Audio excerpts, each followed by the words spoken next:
क्या होगा अगर आपके नाक में मैं बहुत सारा रुई है वो ठूस दूं, उसके अलावा उसमें टेप मार दूं और आपका नाक है वो मैं बंद कर दूं। उसके अलावा क्या हो सकता है कि अगर आपके पैर में मैं पत्थर बांध दूं और आपको नदी में धक्का दे दूं।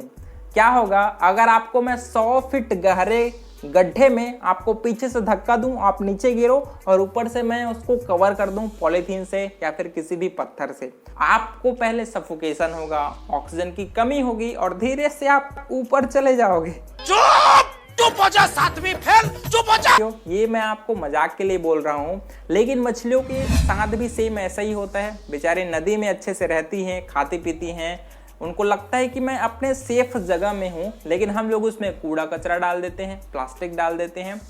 इन सब के लिए मैं कुछ नहीं कर सकता। लेकिन अगर आपके तालाब में दोस्तों अगर मछलियों को ऑक्सीजन की कमी है तो मैं आपकी मछलियों की हेल्प कर सकता हूँ। मतलब आपकी मछलियों की हेल्प नहीं, मतलब आपकी हेल्प मैं जरूर कर सकता हूं। और इस वीडियो में बात करने वाला हूं कि कैसे आप अपने तालाब में अपनी ऑक्सीजन की कमी है उसको ठीक कर सकते हो देसी जुगाड़ लगाकर। उसके अलावा बहुत सारे तरीके बताऊंगा कि कैसे आप अपने तालाब में ऑक्सीजन की पूर्ति है वो कर सकते हो। आपके तालाब में ऑक्सीजन की पूर्ति है दोस्तों, वो उसके 3 तरीके हैं।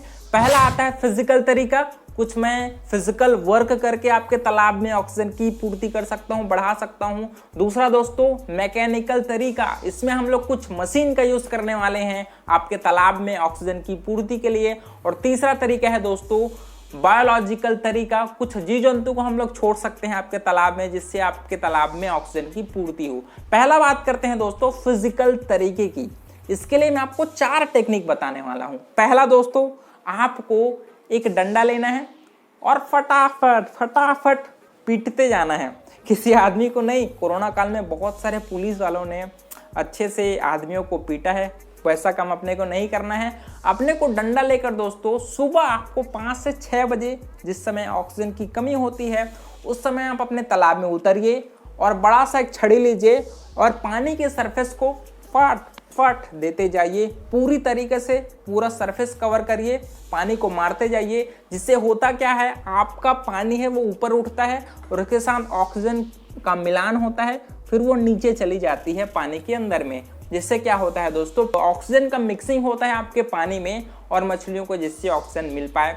दूसरा तरीका है दोस्तों आप जो नॉर्मल पंप होता है 1-2 HP का, उसको आपके तालाब में जो पानी है उसी में फिट कर दीजिए उस पंप को और उसी तालाब के पानी को उसी तालाब में ऊपर से झरने की तरह उसको नीचे गिराइए ताकि पानी में ऑक्सीजन का डिफ्यूजन हो, मिक्सिंग हो और नीचे जो तालाब में ऑक्सीजन का जो लेवल है वो बढ़ पाए। इसके अलावा आप एक और तरीका अपना सकते हैं। आप बड़ी से एक रस्सी लीजिए, उसमें बहुत सारे नट बोल्ट या फिर जो सिंकर आता है उसको आप उसमें डाल दीजिए अंदर में, बहुत सारे सिंकर को।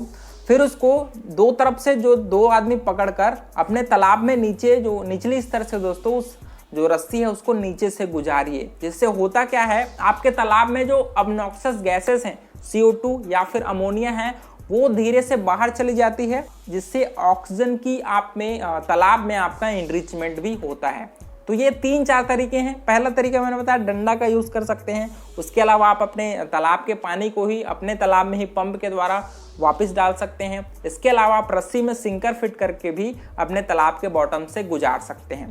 अब बात करते हैं दोस्तों दूसरे तरीके की, जिसमें आता है मैकेनिकल तरीका। इसमें आपको एरिएटर का यूज आपको करना है। एरिएटर है दोस्तों वो थोड़ा सा आपको महंगा पड़ता है। जो 1-2 HP का एरिएटर है वो 30,000 ऐसे प्राइस में आपको मिल जाएगा। तालाब में सुबह 5 से 6-7 के बीच आप में ऑक्सीजन की कमी रहती है तालाब में और शाम को 6 से 7 बजे के बीच ऑक्सीजन की कमी पड़ती है। तो आपको 2 टाइम है वो प्रॉपर एरिएटर है वो चलाना है। उसके अलावा दोस्तों गर्मी के मौसम में आपका गर्मी ज़्यादा होने की वजह से ऑक्सीजन का कंसंट्रेशन है वो आपके तालाब में घटती है, ठीक है। इसकी वजह से आपको दोपहर में भी एरिएटर है वो चलाना पड़ता है।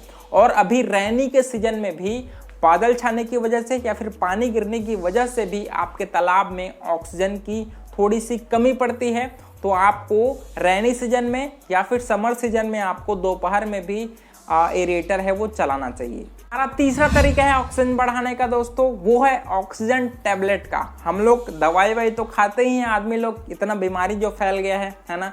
तो हम लोग मछलियों को भी टेबलेट खिला सकते हैं? नहीं, मछलियों को टेबलेट नहीं खिलाना है। आपको ऑक्सीजन टेबलेट को क्या करना है दोस्तों, तालाब में डालना है। उससे होता क्या है, ऑक्सीजन टेबलेट में हाइड्रोजन परऑक्साइड करके एक केमिकल रहता है, उसके साथ सोडियम भी केमिकल रहता है। दोनों दोस्तों वाटर से रिएक्ट करते हैं। जैसे ही हम लोग अपने तालाब में ऑक्सीजन टेबलेट डालते हैं तो उसमें जो हाइड्रोजन परऑक्साइड होता है वो वाटर से रिएक्ट करता है, जिससे बुलबुले हैं वो निकलते हैं। वो बुलबुला ही ऑक्सीजन के रूप में बाहर निकलता है और पानी के साथ मिक्सिंग होता है, जिससे आपके तालाब में ऑक्सीजन का लेवल है वो बढ़ता है और मछलियों को भी ऑक्सीजन है वो मिलता है।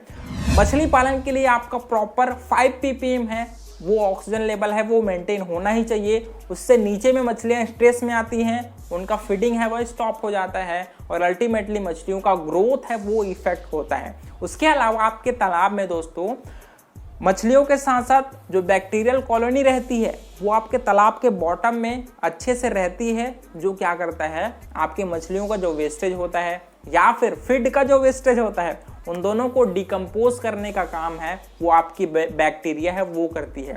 तो बैक्टीरिया को भी ऑक्सीजन की ज़रूरत पड़ती है आपकी वाटर क्वालिटी पैरामीटर्स को मेंटेन रखने के लिए।